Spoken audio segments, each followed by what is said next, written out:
Boa noite. É uma honra estar aqui conversando. Pode sentar. Estar conversando com vocês. Eu amo compartilhar o que o Senhor fez e faz na minha vida. Eu falo para Deus, pode me usar mesmo, Deus. Eu gosto que o Senhor, porque eu gosto de aparecer, mas o Senhor vai crescer e eu vou diminuir. Então, aqui é minha família. Essa foto ali eu estava bem bonita, que foi uma campanha da Rede Feminina que tinha cabeleireiro, maquiador e tudo, e tudo mais, né? Realidade fake. Então, aqui é meu marido, né? Que é o Jair. Além do dia do meu casamento, Jair, né? Aqui no meio, meu filho Guilherme, de 14 anos, o Daniel, de 25, a minha nora Júlia, estão casadinhos há 2 anos, né? E aqui o Jair e o Guilherme de novo. Como a Pri falou, né? A gente era no Ministério de Casal, ali do Pastor Edson. Todo mundo conhece o Pastor Edson e a Pastor Ilana, né? Eles são uma bênção na nossa vida. Então, eu estou ali com eles desde os 16 anos. Eu fui para a igreja, o meu vizinho, eu vou contar bem rapidinho, para vocês me conhecerem um pouquinho. Eu fui para a igreja, o meu vizinho se converteu, o Altani. E um dia eu fui no cinema, assisti o filme do Goltz. Lembra do Goltz? Quem é mais velhinho lembra aquele filme lá do outro, sabe? Assisti aquilo várias vezes. Daí um dia eu fui com ele, dentro do ônibus, e eu falei para ele, tu tá indo aonde? Ele falou, tô indo na igreja. Eu falei, eu tô indo no cinema, mas sábado que vem eu vou na igreja contigo. E a Shalom era bem ali nem era Shalom antigamente, era a igreja batista, bem pequenininho. E no próximo sábado eu fui com ele. Eu pensei assim, igreja de crente, eu vou bem vestida de crente. Porque, para ninguém ficar pegando meu pé. E eu fui bem vestida de crente, cabelo, sabe assim, como é que, né?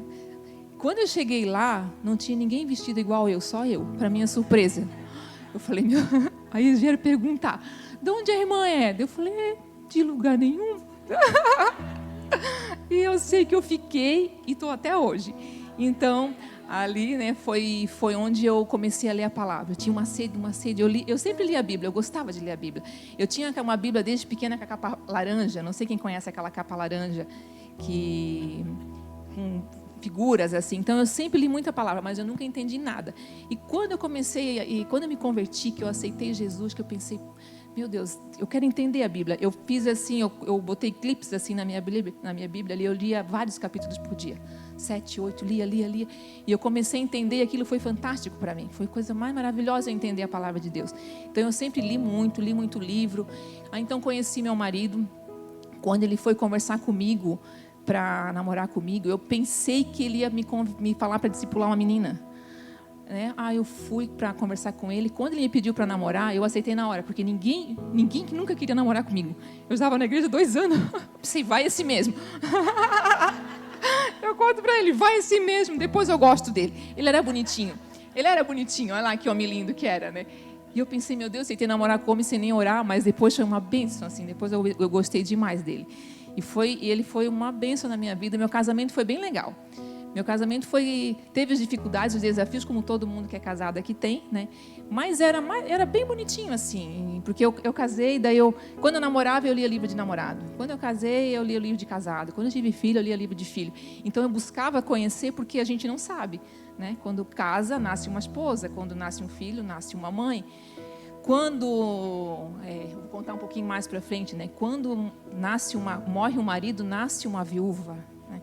Quando vem uma enfermidade, nasce uma outra pessoa. Então, a fase da nossa vida, a nossa vida é feita de ciclos. Então, e a gente não sabe os ciclos que a gente não sabe o que tem depois da curva. Então, a gente precisa de viver cada ciclo da melhor maneira possível.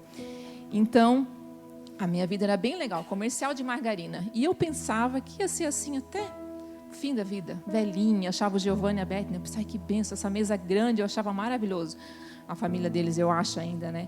Mas em 2017, no mês de abril, o meu marido, ele ficou doente. Eu queria ler um versículo antes, assim, que Deus falou muito comigo essa semana, muito, demais, assim. Na minha casa eu tenho uma cerca verde, assim, bem grande. E essa semana, a minha vizinha me ensinou a podar ela. Ela falou, Jô, tu tem que podar essa planta aqui. Ela falou para mim assim, tu nunca poda nesse fininho, tu tem que podar nesse caule bem grosso, que é o caule forte da planta, porque dela vai vir bonita. Se tu podar no fininho, ela não vai vir, ela vai secar. E eu estava lendo a palavra de Deus que fala assim, ó, João, capítulo 15, do 1 a 7, fala assim, ó. Eu vou ler, se vocês quiserem abrir, né, ou se quiser só anotar, eu vou ler na minha folhinha, na minha colinha, que fala assim, ó. Tem lá, ó. Eu sou a videira verdadeira e o meu pai é o agricultor. Ele corta todo o ramo que, estando em mim, não der fruto, e poda todo aquele que der fruto, para que dê mais frutos ainda. Mais um pouquinho. Vocês já estão limpos pela palavra que tenho falado. Permaneçam em mim e eu permanecerei em vocês. Como um ramo não pode dar fruto por si mesmo, se não permanecer na videira, assim vocês também não podem dar fruto se não permanecerem em mim. Então, até aí tá bom. Então, essa palavra falou muito comigo essa semana, assim, ó. Eu tive várias fases na minha vida, mas eu nunca vi como uma poda, interessante assim, né? E o Senhor podou aonde, na partezinha forte, interessante, né? Na parte forte, naquela, eu tinha muita segurança. O meu marido, ele era tão legal para mim, eu sou cabeleireira, né, e pedagoga, mas eu escolhi ser cabeleireira. Então, eu trabalhava bastante, eu falava para ele assim, eu não dou conta do serviço, ou tu me ajuda, ou a gente tem que contratar alguém. Ele, pode ser que eu ajude, ele era bem econômico. Bem econômico. Então, ele me ajudava a lavar roupa, eu não lavava roupa, passar roupa, até passar, ele passava, deixava na cadeira assim, eu ficava aquela montanha, e eu chegava em casa, eu tinha que dobrar e guardar. Então, fazer comida, quando eu chegava em casa, a minha comidinha estava pronta. Cuidava do meu filho, né? Meu filho pequeno tinha 5, eu tinha salão, né? E eu trabalhava no salão, ele pegava as crianças, ele me ajudava em tudo, me ajudava demais, assim. Mas, em 2017, ele ficou doente, deu uma gripe forte. Uma gripe. Ele e a mãe dele tem 83 anos e ele tinha 49, tinha acabado de ter 50 anos. Ficou gripado e a gente pensou, vamos tomar um remédio, não passava. A gente foi para o hospital na sexta-feira, eu lembro muito bem. A gente foi para o hospital na sexta-feira e ele não estava doente, só estava com essa gripe. Na sexta-feira, deram um remédio para ele e para a mãe, os dois gripados, uma gripe forte. Deram um remédio para ele e a gente voltou para casa, ele não melhorou. A dona Lúcia melhorou, minha sogra. Ele não melhorou. Então, passou domingo, sexta, sábado, domingo, segunda, a gente foi para o hospital.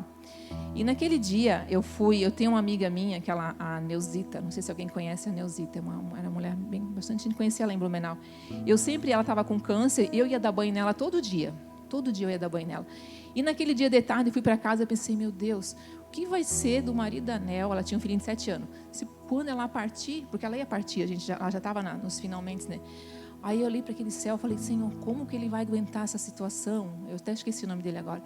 E eu fui para casa pensando naquela situação, como ia ser aquela criança, como ia ser aquele menino quando ela falecesse. E quando eu cheguei em casa, o meu marido estava muito mal aquele dia, muito mal. Até a gente tinha uma reunião, ele falou, Jô, vai na reunião que eu vou ficar aqui. E eu fui na reunião, quando eu voltei, ele estava lá com muita dor. Daí eu falei para ele, acho que é bom a gente ir para o hospital de novo. A gente foi para o hospital. Ele tinha muita dor nas costas, assim. Daí eu falei, deixa que eu dirijo. Não, eu dirijo. Porque ele sempre fazia tudo para mim. Eu ia na venda, deixa que eu vou contigo. Depois eu me lasquei toda, porque eu não sabia nem dirigir direito. Eu tive que aprender na marra daí, porque eu não sabia onde eu ia, o homem ia atrás. Então, ele foi para o hospital naquela segunda-feira. Na segunda foi para o hospital, foi internado, já estava com pneumonia no pulmão direito ou esquerdo, eu não lembro, pneumonia. Ficou lá, ficou internadinho. Na terça-feira me ligaram bem cedinho, lá do hospital, para mim ir para lá, que ele tinha tido uma parada cardíaca. Eu pensei, mas como assim uma parada cardíaca? Foi com gripe, né? Foi muito rápido assim. Então, ali já foi internado na UTI, foi muito rápido, foi uma coisa surreal assim. Foi para a UTI. Então, a gente começou a pedir oração, como qualquer um que fica doente aqui, a gente, né, aciona a igreja, todo mundo ficou assustado, mas como Jair? Porque ele era, olha lá, né, ele não está a foto dele ali, mas ele era um homem grande, ele se alimentava bem, ele corria, era jogador de futebol quando era jovem, né, a Dai, minha amiga, conhecia, né, Dai? Então, era um homem saudável. E deu uma parada cardíaca, na quarta deu outra, e os médicos começaram a me chamar para me preparar meus filhos, que ele ia morrer. Eu pensei, mas como ele vai morrer? Eu não entendia, eu não pensava, como vai morrer? E tinha um médico que falava que ele ia morrer e um médico que falava que ele era forte e não ia morrer. Eu ficava com porque ele era forte e não ia morrer. Mas, lembrando, vou voltar um pouquinho atrás. No Natal desse mesmo ano, tem uma mulher que ela foi lá em casa orar com a gente, a Arlete. Não sei se tu conhece a Arlete lá da igreja. A mãe do Paulo, que é o pastor Paulo. Ela foi lá em casa e falou para nós assim, ó, vocês batem bastante foto nesse Natal, porque é o último Natal de vocês nessa casa juntos. E o meu filho, o Daniel, ele ia fazer um intercâmbio em Portugal. Eu pensei, de certo, é por causa do intercâmbio do Daniel, então vai ser a última casa nós juntos, porque o Daniel vai para Portugal e não vai voltar mais. Bateu um monte de foto, a gente bateu um monte de foto. E depois ela assim, ó, e no mesmo dia ela falou assim, o Jair vai para um lugar bem longe e depois tu vai. Aí eu pensei, que lugar que tu vai, né, nego? Que lugar que tu vai que eu não vou? Onde tu fores, irei eu? Eu não vou deixar tu ir sozinho. A gente conversava assim, né? E isso tudo ficou guardado. Eu esqueci dessa conversa. Eu esqueci, ficou ali. Então, passou e eu sei que naquela semana era a semana de Páscoa. Era Páscoa, né? Então, ele ficou no hospital de segunda a sexta. Sexta-feira era sexta-feira, feriado de Páscoa. Então, toda a igreja foi para frente do Hospital Santa Isabel. Né? Daí, toda a igreja. Era gente. Tinha mais de 150 pessoas orando ali. Orando e rodeando e profetizando que ele não ia morrer. E a gente fazia vigília. Dia e noite. Eu só ia em casa, descansava um pouquinho, voltava e orando. E eu tinha certeza que ele não ia morrer. Tinha certeza absoluta que ele ia sobreviver. Porque a gente tem aquela convicção de que onde há 1 ou 2 ou 3 reunidos em teu nome, né? Subia pastor Ungiele, um monte de gente ungir. Aí no sábado à tarde, eles fizeram um ato profético comigo. Assim, a gente fez loucura naquele hospital. Um monte de gente foi curada, mas o Jair estava lá ainda, né? Ele ficou em coma e os órgãos dele foram tendo bactéria, foram indo à falência. E aí a gente fez um ato profético lá. Eles pegaram e falaram assim, Josela, deita aqui no chão. Eu deitei no chão, vamos fazer de conta que tu é o Lázaro. E quando eu te puxar para cima, tu vai ressuscitar. Assim vai acontecer com o Jair. Aí deitei lá no chão, pensa no Hospital Santa Isabel, não sei quem conhece lá. Então, a gente tudo lá fora, aquela turma toda, eu deitada no chão, todo mundo orando em cima de mim. Quando eu deitei, que eu fechei o olho, eu vi assim, ó, eu vi uma luz assim, eu vi três luzes assim. E a luz assim do meio falou assim para mim, ó, eu sou soberano. Aí quando o Rodrigo me puxou, eu falei para ele, Rodrigo, eu lembro que eu falei assim, ó, lascou. Ele riu que eu falo lascou. Eu falei, meu Deus, o Jair vai morrer, cara. Por quê, José? Eu falei, porque Deus falou que ele é soberano. Se ele fosse curar, ele ia falar, eu vou curar ele, eu ia ver outra coisa. Quando eu levantei ali, eu pensei, pronto, eu vou ficar viúva. Aí eu lembro que o Edson subiu lá em cima comigo, lá no hospital. E ele sentou, e o Edson, ele é muito querido, mas ele não lida muito bem com essas coisas. Eu falei, Edson, eu não quero ficar viúvo. Ele só passava a mão na careca dele assim, ele não falava nada, ele só fazia assim, ó, fica quieta, guria. E eu pensei, pronto, ele vai morrer. E o homem, não é que ele morreu. Ele morreu. Menina, eu pensei, como pode ele ter morrido, Senhor?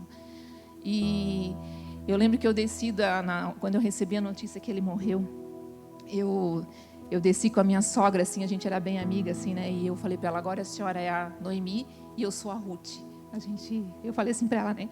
E foi um tempo, assim, que todos os paradigmas caíram, assim. Aquela coisa, né? Não, a gente vai orar, ele vai ser curado. Eu pensei, nem sempre. Começou a mudar algumas coisas na minha vida, né? Nem sempre. E agora, Senhor? Como eu vou viver viúva? E naquele tempo ali, eu lembro que naquela semana, eu peguei e eu pensei assim, sozinha agora. Eu fiquei apavorada porque eu tinha o Gui pequeno. O Gui tinha só 5 aninhos. Eu pensei, o que eu vou fazer? Como eu vou educar um menino de 5? O Dani já tinha 16, mas o Gui tinha 5. Eu fiquei apavorada. Eu falei, como eu vou fazer para educar esse guri agora? Eu sozinha, porque eu tinha aquela ideia de que é o pai, a mãe, o filho. Para a família dar certo, tem que ter os 3, não é? Ainda, a gente era do grupo de casal. Toda família disfuncional tem algum problema. Eu pensei, meu Deus, agora eu sou uma família disfuncional. Eu sou essa família. Senhor, misericórdia. Eu achava lindo botar a mulher, o casal na porta para dizer que a igreja era uma igreja de família. Olha o que eu fazia. Tudo isso eu pensei, meu Deus, e agora eu sou aquela mulher que vai ficar só lá atrás. Porque às vezes eu pensava, é legal ter o casal na porta. E sabe, às vezes eu era da diaconia, eu pensava, um casal aqui, e as mulheres mais ali. Eu pensei, meu Deus, agora eu vou ser aquela que vai ficar lá, entende? E naquela semana ali veio muitos medos, muito medo, assim. Eu pensei, e agora, Senhor, me ajuda. E eu comecei a lembrar de várias. Eu fui para o dicionário, eu falei, o que significa viuvez? Lá fui eu, nasceu uma viúva, sabe? Morreu uma mãe, Morreu uma mãe, não, porque eu sou mãe ainda, né? Mas morreu uma esposa e nasceu uma mulher viúva. Eu falei, agora, assim, o que é? Como é ser viúva? Como é ser mãe solo? Tem mães solos aqui? Tem alguma mãe solo aqui? Né? Tem alguma viúva? Não tem? Olha que bom vir uma viúva. Eita! E eu pensei, como será que é agora? Daí eu fui para o dicionário, eu fui olhar a palavra viúva, o que ela significa. Vocês sabem o que significa viúva? No dicionário. Deixa eu ver onde é que eu escrevi aqui, no meu papel. A etimologia da palavra viúva, ela significa estado de desamparo. Ela é uma mulher que é abandonada, ela é desconsolada, ela tem privações e ela é uma mulher solitária. Esse é o significado da palavra viúva.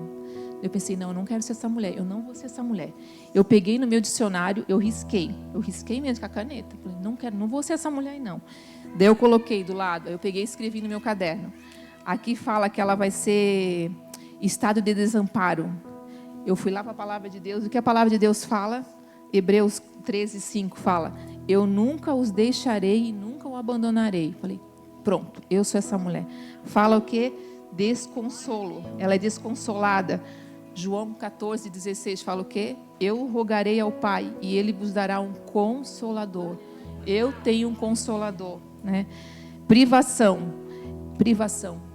Essa palavra de privação, eu fiquei com muito medo da minha vida financeira. Eu pensei, como eu vou agora lidar com o financeiro? Eu fui tomar um café no Café House, não sei quem conhece o Café House. Eu e Daniel, falei, Daniel, pega só café, não pega bolo e vamos tomar só o café. Não, mãe, a gente vai tomar café e bolo. Eu falei, tu diz, agora a gente vai ter que economizar, a gente vai ter que viver, a gente é sozinho. E tomamos um café com o bolo. Quando eu fui embora, lá no Café House, eu até voltei lá e contei para eles. Não tem aqueles papelzinhos que a gente pega nas lojas, aqui em Brusque tem? Esses papelzinhos que a gente abre esse versículo? Eu voltei lá e falei com a dona. Eu peguei um papel daquele e o Dani pegou outro. E a gente foi descendo pela Rua 7, eu abri. Falava assim, ó, o meu Deus, segundo eu escrevi aqui. O meu Deus, segundo a sua riqueza, o meu Deus, de acordo com a sua glória e riqueza, suprirá todas as vossas necessidades. Estava escrito no meu papel. E aí ele abriu, eu falei, abre o teu. Pensa, não estava o mesmo versículo? O meu Deus. Eu falei, Dani, vamos voltar lá para ver se só tem esse versículo naquele pote. Tomé. Voltamos lá. Subimos a Rua 7, vamos lá ver se só tem esse versículo nesse pote. Não, tinha vários versículos, mas Deus falou para mim e para ele que Ele ia suprir nossa necessidade. Então, eu vou dizer para vocês, foi difícil, não é fácil, né? Quem é mãe solo sabe, não é fácil. Chorei bastante, chorei muito, mas eu pensava, a alegria do Senhor é minha força, a alegria do Senhor é minha força, eu vou vencer, né? Tinha dia que eu vou dizer para vocês, tinha dia que era bem difícil, tinha dia que eu só chorava, né? Porque a gente é ser humano, né? Tinha dia que eu estava no limite, mas vinde a mim, todos estão cansados, sobrecarregados, eu vos aliviarei. Quando eu penso que a coisa não pode piorar, eu quero dizer para vocês que pode piorar. Uma vez foi um homem lá na igreja contar um testemunho, eu pensei assim, não pode um cristão ter tanta desgraça na vida. Eu fui embora pensando, isso não pode ser verdade, deve ser história dele. Eu fui para casa pensando isso. Mas, quando eu pensei que não podia piorar, piorou. Eu tinha uma bolinha na mama, nessa mama esquerda. E nesse meio tempo eu emagreci demais. Eu fiquei bem magra, né? Daí eu emagreci 7, não sei quantos quilos, porque mesmo me alimentando eu emagreci bastante. E aquela bolinha que era bem pequenininha, que estava ali, que o médico falou assim, essa bolinha pode ficar bem tranquila, tu não vai morrer disso, não vai dar problema. Aquilo começou a crescer, comecei a crescer. Quando eu voltei no médico, a minha médica do meu bairro lá é uma querida, ela já falou, vai rápido fazer ultrassom. Fui fazer ultrassom, ela estava diferente, fui fazer mamografia. E nesse meio tempo eu tinha me formado em pedagoga e eu estava trabalhando na escola, trabalhava de cabeleireira e estava trabalhando na escola, tinha 2 empregos. Estava igual o pai do Christian, 2 empregos. E eu fui buscar o diagnóstico porque eu pensei, isso deve ser um cisto. Eu fui para a internet, nunca vai para a internet. Eu apertava e doía. Eu pensei, dói. Na internet fala, se dói, não é câncer, não é nódulo, é cisto. Bem tranquila. Quando eu fiz a biópsia, eu lembro que eu fui uma médica, ela ficou, os médicos conhecem, eles sabem que é o que não é, né? Eu lembro que a médica, ela ficou bem em cima de mim. Lembra que tinha um filme do Paulo de Tarso no cinema, né? Ela assim para mim, eu quero dizer para ti assistir o filme de Paulo de Tarso, tá? A médica falou para mim. Eu falei, então tá bom, vou assistir. E assisti, né? não entendi. Eu sei que daí eu estava trabalhando na escola, durante o meio-dia eu fui lá buscar meu exame, fui lá pegar a minha biópsia. Eu achava que ia ser só um cisto, ia tirar e pronto. Quando eu abri meu exame, eu fui pela Alameda lá, pela uma rua que a gente tem lá, eu abri, estava escrito carcinoma. Eu não sabia o que era carcinoma. Eu pensei, o que será que é carcinoma? Olha só. E bem ignorante nessa área, assim, porque eu nunca... Era uma janelinha da minha vida que estava bem fechada. Mesmo tendo a minha amiga, que eu cuidei dela, dei banho nela, eu não sabia.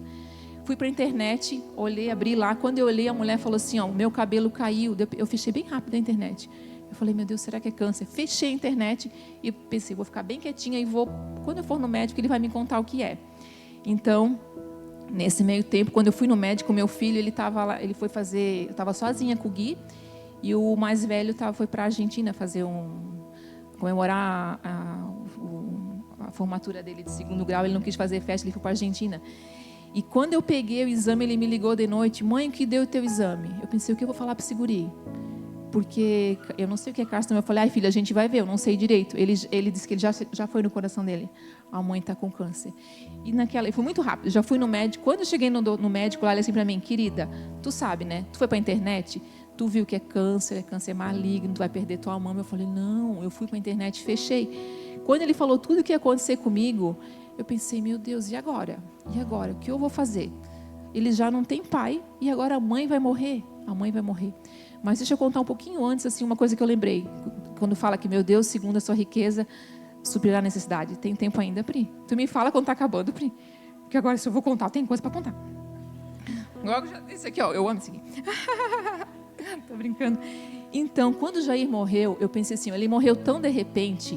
Eu e Daniel, voltando à nossa história, a gente foi na Caixa Econômica. Lá tem um seguro de vida. Agora, esse mês tem. É o seguro mulher. Então, a mulher faz esse seguro. Se por acaso, no meio tempo, ela tem um câncer, ela ganha um valor para tratar a doença. Quando eu fiz o seguro, nunca na minha cabeça, mas nunca, jamais, passou que eu poderia ter um câncer. Eu só fiz porque eu pensei, o pai deles morreu, eu fiquei desamparada. Fiquei com uma Kombi velha. Está lá ainda me incomodando até hoje, aquela Kombi lá. Então, eu fiquei literalmente desamparada financeiramente. E eu pensei, se por acaso acontecer uma coisa comigo, vocês vão ter um dinheiro? Então, eu fiz o seguro, passou ali, esqueci, acho que deu uns 6, 7 meses de eu ficar doente, né? Eu fiquei doente, daí o Daniel voltou da Argentina, e ele falou, mãe, é câncer mesmo? Eu fui no médico, era câncer realmente, né? Ele falou, mãe, lembra que a gente fez um seguro de vida? Eu falei, lembro, então, agora aquele seguro dá direito para a mãe fazer o tratamento da mãe. Eu falei, olha, então o Senhor me sustentou financeiramente no meu tratamento. Comecei meu tratamento, daí eu fiquei, tem a minha foto? Olha eu. Essa era eu, né? Essa era eu. Essa peruca, o meu cabelo era assim, deu para ver eu lá antes.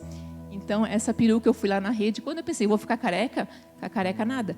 Eu vou arrumar uma peruca, ninguém vai me ver careca. E ninguém me viu careca, né, Dai? Ninguém me viu careca. Quando me viu, foi essa foto aqui que eu apareci no Jornal do Almoço. Todo mundo viu. O Dani disse, mãe, ninguém te viu careca. E quando te viram, foi no jornal. Eu falei, foi por uma boa causa, agora pode. Então, eu fui lá na rede feminina, peguei essa peruca aí e coloquei ela num globo. Sabe aquele globo que a gente tem da escola? Eu botei ele num globo e bati foto. Meu filho ali falou, mãe, eu não tinha cortado o cabelo ainda. Quando eu peguei a peruca, ele falou, mãe, o que a mãe está fazendo aí na parede? Eu falei, não é eu, é a minha peruca, igualzinho meu cabelo. Era igual, era idêntico, né? Igualzinho meu cabelo.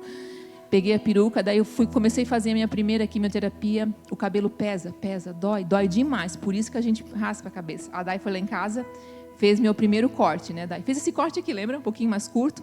A Dai fez meu corte, porque ficou muito embaraçado. E depois eu precisei raspar. O dia que eu raspei, eu pensei, meu menino pequeno vai me ver careca, então eu tenho que fazer desse momento um momento lúdico, para ele para eles não sofrer comigo. Aí eu peguei minha outra sobrinha pequena, dei a máquina na mão deles, eu falei, raspa aí o cabelo da tia. Rasparam, o Guilherme raspou meu cabelo, daí eu fiquei carequinha assim. E dá-lhe usar peruca. Peruca. Eu levantava de manhã, eu fiquei sem o seio, né? Sem cílios, sem sobrancelha, sem cabelo. Eu conto lá na igreja, elas riem, né? Eu me sentia me montando assim, eu me sentia um travesti, sabia? Eu pensava, é muito difícil essa vida.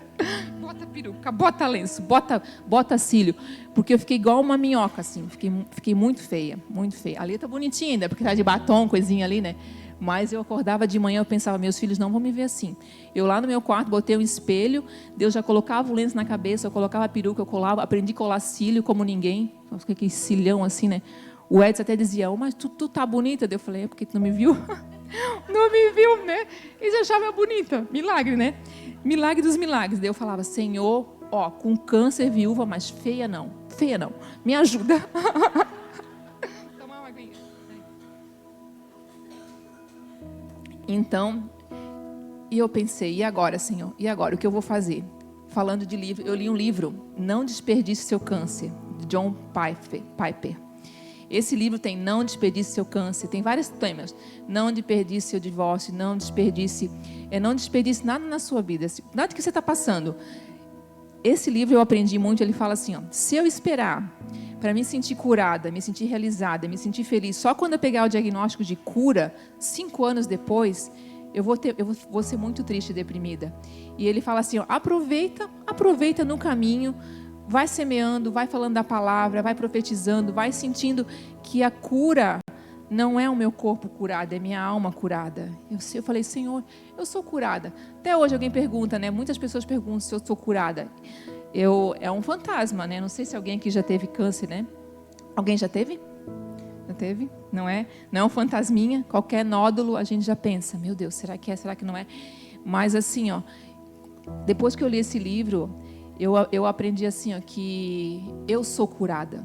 Essa cura aqui, ó, ela é independente de eu sentir ou não, do diagnóstico ou não. Eu sou curada no Senhor. O meu marido não tinha câncer e morreu, entende? Então a palavra final é do Senhor. E se eu esperar para ser feliz ou fazer algumas coisas só quando eu tiver o diagnóstico, eu não vou fazer nada. Eu não vou fazer nada. Então, nesse meio tempo ali, eu pensava assim, ó, eu pensava, Senhor, o Senhor está comigo. Quando eu ia fazer quimioterapia, era muito difícil. Eu passava por um... Quando eu entrava lá, eu tinha um enjoo antes, um enjoo antecipado, assim, era um enjoo psicológico. E eu pensava, Senhor, eu tenho que passar nesse corredor, eu já passo mal nesse corredor. Daí eu lembrei da palavra de Deus que fala assim, ó, ainda que eu ande pelo vale da sombra da morte, não temerei mal algum, a tua vara, teu cajado me consola. E eu passava naquele corredor correndo, mas eu passava profetizando. Eu falava, Senhor, eu vou profetizar. E eu ia lá, fazia minha quimio. Sempre que eu ia para o hospital, isso é uma graça que o Senhor deu para mim, não tem nada a ver comigo. Foi Deus, assim, eu vi Deus caminhando comigo no deserto, aquela música, Deus de milagre, Deus de promessa, caminho no deserto, luz na escuridão. O Senhor foi luz na minha escuridão, foi o Senhor, não tem nada a ver comigo. Então, quando eu ia para o hospital fazer minha quimio, eu pensava assim, ó, eu fui privada de ir para a igreja, de ir para a célula, porque eu não podia sair por conta da imunidade. Eu pensei assim, eu não posso ir para a igreja, mas aquele hospital vai ser minha igreja, vai ser minha célula. Eu vou bem bonita, vou bem arrumada, e eu ia bem arrumada. Eu sempre ia assim, tinha dia que eu estava um pouco triste, mas eu pensava, a alegria do Senhor é a minha força. E eu ia lá, fazia minhas quimio, eu ia cedo para conversar com a mulherada, porque eu pensava assim, ali eu vou ouvir muitas experiências dela. Teve um dia que eu fui, né? Tinha uma moça lá, e sabe o que eu fiz nesse meio tempo, assim, que eu não podia trabalhar, não podia fazer nada? Eu aprendi a fazer turbante, eu não podia ver mulher careca. Eu queria tacar um turbante na cabeça de todo mundo. Então, eu levava a minha bolsa cheia de turbante. Quando eu via alguém carequinha, eu oferecia um turbante, bem bonito. Eu botava pedrinha, sanguínea, assim, que é tudo, né, exageradinho, assim, botava... Um dia eu sentei lá que eu fui cedo, e uma moça ficou me olhando. Eu pensei, o que será que ela tanto olha, né? Ela carequinha. E aí aquele dia eu fui bem tristinha, fui bem deprimida, fui triste mesmo para fazer minha quimioterapia. Eu pensei, ai meu Deus, que desafio, né? Tanta coisa, né? Volta Jesus, me leva Jesus. A gente tem esses dias que é assim, né? E eu pensava, não leva não, que eu tenho que criar meus filhos. Ao mesmo tempo que eu podia morrer, eu não queria morrer, porque eu queria né, tá com eles, né? Então, aquele dia, aquela moça me olhando, eu pensei, eu percebi que ela não tinha um problema assim, daí a irmã dela falou, não liga não, que ela tem um problema cognitivo. E essa menina, ela contou para mim, naquele dia que eu estava bem triste, essa menina, ela foi estuprada e engravidou, e agora ela está com câncer. Foi tudo junto, assim, ela foi estuprada, engravidou e estava com câncer. Daí eu pensei assim, meu Deus, que triste. E eu aqui triste. A situação dela era mais triste que a minha. Eu pensei, meu Deus, Senhor, que triste. Daí fiquei ali com ela, dei vários turbantes para ela. E entrei na quimio, eu pensei, nossa, cada um... Cada um com a sua situação. Eu não estou sozinha nessa luta. Sabe o que eu pensei assim? Ó, eu não estou sozinha aqui. Tem várias pessoas com várias situações. Então eu ia cedo para ouvir sempre o que as outras estavam contando ali, né? E teve um dia que eu me arrumei para ir para o hospital. Essa história é muito fantástica, eu sempre conto. Pena que a minha amiga não está aqui hoje. Eu fui colocar a minha peruca, que eu sempre ia de peruca, para o hospital. Até eles falavam, teu cabelo não caiu. Eles perguntavam para mim, teu cabelo não caiu? Eu falei, caiu, mas eu vim de peruca. Aquele dia eu fui me arrumar e Deus falou para mim assim, ó, põe um lenço hoje. Eu pensei, essa é coisa da minha cabeça, mas vou pôr o lenço. Coloquei o lenço e fui. Quando eu cheguei no hospital, chegou uma moça loira, linda. Eu fazia quimioterapia toda semana. Eu fiz 37, né, quimioterapias, né, e 21 delas custavam 14 mil reais. 14 mil reais. Aí eu brincava com a mulherada, hoje eu estou 14 mil reais mais rica. Não tem giro aqui, mas tem aqui. Sabe? Eu só pensava assim, né? Levava na esportiva. Naquele dia, o Senhor mandou eu ir de lenço. Eu fui de lenço. Tá com o cílio aqui, bota batom aqui, fui de lenço. Aí chegou aquela moça loira, bem linda lá, para fazer quimioterapia. Daí eu pensei, tadinha, vai ficar feia, que ela é tão bonita, um cabelo com mecha, assim, sabe? Um cara chique, elegante, ela. E ela disse que quando ela chegou lá, ela olhou para mim. Ela ficou olhando para mim. Eu pensei, quando ela tiver a oportunidade, eu vou conversar com ela, né, para mostrar para ela como uso um lenço, o que eu como, o que faz bem para mim. Eu tinha nessa fase do câncer, eu estava em missão. Eu pensava, eu estou em missão aqui, sabe, missionária no hospital. Então, não consegui falar com ela, porque quando a gente faz a primeira quimioterapia, fica o nutricionista, o psicólogo, eles ficam todos juntos ali contigo e fecha aquela cortina e tu não vê mais ninguém. E eu não consegui falar com ela. Pensei, que pena, não consegui falar com ela. Vida que segue. Toda semana, até hoje, eu vou na rede feminina fazer fisioterapia no meu braço. Toda semana eu vou. Eu lá sentada, na próxima semana, eu fui fazer minha fisioterapia. Quem chega lá é essa mulher, linda, maravilhosa. Ela chega lá para pegar a peruca.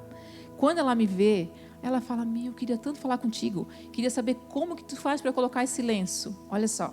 Ela queria saber como eu faço para colocar o lenço. Eu ia sempre de peruca. Aí eu peguei vários lenços para ela. Peguei peruca para ela. Levei comida. Eu pegava o dia que ela ia fazer a quimioterapia, eu levava para ela a balinha de hortelã, que é bom para quem faz quimio, né? Suquinho, tudo eu virei a médica de todos lá, porque eu sabia tudo que era bom, eu fazia. E a gente ficou bem amiga. Conversa vai, conversa bem. Ela é minha vizinha eu tenho uma ponte, eu moro lá de cá, ela mora pro lado de lá. Ela é minha vizinha. E a gente começou a ficar amiga, né? Ela é minha amiga rica, que eu falo. Ela é minha amiga rica. E realmente, ela desde que eu fiquei viúva, né, a Dai testemunha, né? Depois que eu conheci ela, eu não compro mais roupa, eu não compro mais sapato, eu não compro mais bolsa, eu não compro mais nada. Ela me dá tudo. Ela me dá tudo. Eu vou arrumar o closet dela, ela me deu uma bolsa, tá ali minha bolsa maravilhosa. Ela falou assim, tu pega essa bolsa, mas tu não dá para ninguém, tá? O dia que tu não quiser, tu me devolve, né? Eu falei, que dá e quer de volta? Aí ela falou, não, olha o preço da bolsa. Daí eu fui olhar o preço da bolsa, uma fortuna essa bolsa, é 6 mil reais essa bolsa usada. Eu só saio quando eu vou em lugar chique, hoje eu usei ela, só uso ela quando eu só uso ela quando eu quero me aparecer. Hoje eu queria me aparecer, ó, daí eu usei ela. Então, essa minha amiga, a Simone, quando eu estava, ela é dona de restaurante, ela tem um restaurante. O dia que eu fazia quimioterapia, que eu não estava bem, ela não sabia. Ela não sabia o dia que eu fazia, que a gente conversava, mas ela não sabia o dia que eu não estava bem. Não tinha, o que acontecia? Ela mandava a filha dela colocar comida na minha janela. Tinha dia que eu pensava assim, não quero fazer comida, não quero incomodar ninguém para fazer comida para mim, porque é muito chato ficar pedindo, né? Minha mãe cuidou de mim um tempo, meu pai foram para casa. Então, tinha aquele dia que eu pensava, eu vou cansada, não quero fazer nada hoje. Quando eu olhava na janela, estava lá a sacolinha. Ô, Jô, deixei a comida para ti. Cara, isso foi o meu tratamento todinho. Ela me levava comida para mim comer. E era pontuais, eram os dias que eu não estava bem. E hoje ela está indo na igreja comigo, né? Ela não se batizou, mas ela é uma amiga preciosa que o Senhor colocou na minha vida. Então, para finalizar, eu acho que já está dando tempo, né? Então, eu queria dizer para vocês assim, ó, a gente pensa que a gente, eu não vivo sem meu marido, eu não vivo sem, se eu perder esse emprego, vai ser o fim. Não, se eu perder, pensa o que é valioso para você. Meu, se eu perder isso, o que vai ser? Eu quero dizer para ti que eu pensava assim, e eu perdi várias coisas, mas, né? A coisa mais preciosa da nossa vida é Jesus, porque Ele me sustentou. Né? Eu estou vivendo sem marido, né? Eu vivi sem cabelo, porque uma mulher é muito ruim não ter cabelo, né? Eu vivi sem a mama, eu vivi sem os cílios, né? Eu sem marido, né? Sem marido, sem um pai, né? Eu tenho dificuldades assim, é normal, é natural, né? Mas o Senhor é o pai do meu marido. A gente sempre fala, né? Ele é o pai do órfão e marido da viúva. O que a gente não pode perder é a nossa fé. O resto é resto realmente. E assim, a nossa vida aqui, ela é muito passageira. Ela vai passar, tudo vai passar. Toda a luta que você tem, vai passar. Sabe o que te sustenta? A palavra de Deus. Sabe o que me sustentou? Eu entendi por que eu lia tanta Bíblia. Cara, eu entendi. Então, vou dizer para ti, essa semana eu vi ainda uma reportagem, ontem foi. Eu vi no Instagram também, vocês já viram. A leitura da palavra no domingo aqui, ó, ela vai fazer muito pouca diferença na nossa vida. Quase nada. Já viram aquele pessoa que fala? Mais 2 semanas, 3 dias, 2 dias, ela vai fazer um pouco de diferença. Mas se você ler todo dia, ela faz toda a diferença. Eu quero dizer para vocês assim, ó, foi a palavra de Deus que me sustentou. Todo dia. Porque assim, ó, quando eu pensava na dificuldade, na mesma hora, eu pensava, não, mas a palavra de Deus fala isso. A palavra de Deus fala aquilo. De manhã, eu levanto, eu falo assim, levanta, Josela, a alegria do Senhor é a tua força. Até hoje. Tem dia que eu penso, hoje eu não quero levantar, não. Às vezes eu até fico um pouquinho mais tarde na cama. Mas eu penso, não, a alegria do Senhor é a tua força. Levanta, levanta. Vai à luta. O Senhor é teu sustento. Eu profetizo a palavra, porque é ela que nos sustenta. Tá? Queria deixar isso para vocês hoje. É com muita alegria que eu venho aqui contar, né, que vale a pena servir ao Senhor, sabe? Não desista, não pare de crer, sabe? Coloca os teus sonhos nos pés do Senhor. E se o Senhor dizer não para ti, o não dele tem um porquê, tem um propósito. Muita gente não vai saber, mas o Senhor, Ele é soberano, Ele sabe todas as coisas, né? Então, no caminho, eu quero só falar assim, ó, no caminho, o Senhor vai te curando. No caminho, Ele vai fazendo o que Ele tem para a tua vida. Então não pode parar. É no caminho, sabe? Às vezes a nossa tendência é se esconder e ficar quietinha, não falar com ninguém. Mas o caminho tu tem que estar na rua. O caminho tu tem que estar com alguém. Semana passada até eu pensei assim, ó, lembra aquela palavra quando as 3 Marias foram olhar o túmulo de Jesus? Eu não lembro onde é que está agora, é Lucas, eu acho. Elas foram, no caminho, elas foram conversando como a gente vai tirar aquela pedra. Lembra dessa palavra? Não sei se vocês lembram, né? Aquela pedra é muito pesada. Eu fiquei pensando, como ela deve ter pensado várias coisas. Essa pedra é muito pesada, não tem nenhum homem para nós tirar essa pedra. Cadê os 12 que não estão aqui? E foram falando, mas quando elas chegaram lá, o que aconteceu? A pedra já tinha sido removida. Então elas foram no caminho, as 3 amigas, conversando. Sabe lá o que elas tudo conversaram? Mas no caminho, quando elas chegaram lá, para surpresa delas, a pedra tinha sido removida. Então, no caminho, o Senhor coloca pessoas, o Senhor tira pessoas e coloca pessoas. Teve um dia, para finalizar agora, eu tinha muitas amigas, meu Deus do céu. Mas nessa fase do luto, nessa fase da doença, o Senhor trouxe outras pessoas. Teve um dia que foi uma irmã lá em casa, bem querida, eu amo muito ela. Ela foi na minha vizinha, na minha sogra. Eu falei para ela, tu vai ali na minha sogra e não vai me visitar? Aí ela falou para mim assim, ó, não se faça de vítima, Josela. Bem assim para mim, bem no seco. Eu falei, não se faça de vítima. Fui para casa braba com ela. Falei, falar isso para mim. Fiquei viúva, fiquei com câncer, não se faça de vítima. E fiquei resmungando e fui orar. Eu falei, Senhor, você ouviu o que ela falou para mim? Senhor, olha só, vê se pode. E fui reclamar para Ele. Eu aprendi a reclamar para Deus, chorar nos pés de Deus, sabe? Eu aprendi, porque às vezes a gente vai chorar e reclamar para alguém, talvez não está preparada para dar conselho. E às vezes em algumas fases a gente não quer conselho, a gente só quer que alguém ouça a gente. E se não tem nenhuma, né? Se tiver uma amiga para falar, tudo bem. Se não tiver, vai falar para Deus. Como é que eu vou falar mal da irmã para Deus? Que eu decidi que eu não queria falar mais mal dela para outra. Minha vontade é falar para outra pessoa, para saber que ela falou isso para mim. Mas difamar ela. Olha que se pode.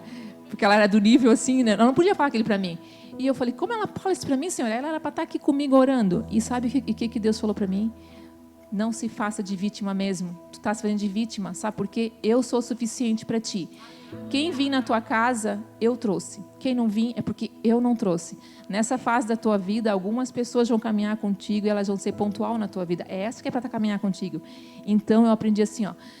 Tem amigas nossas, dependendo da fase da nossa vida, elas não vão andar. Tu vai pensar, meu Deus, essa guria, ela é tão minha amiga e nem está aqui comigo. Sabe por que ela não está ali? Porque não é para ela estar. Deus vai mandar outra. Deus vai mandar outras pessoas. E foi assim que eu aprendi que o Senhor é suficiente para mim. Mesmo precisando de amigas, né? Mas o Senhor, se eu não tiver ninguém, posso ficar sem marido, posso ficar sem amiga, posso ficar sem tudo. Eu só não posso ficar sem o Senhor e sem a palavra dele. Amém? Amém? Obrigada por me ouvirem, né? Que o Senhor abençoe.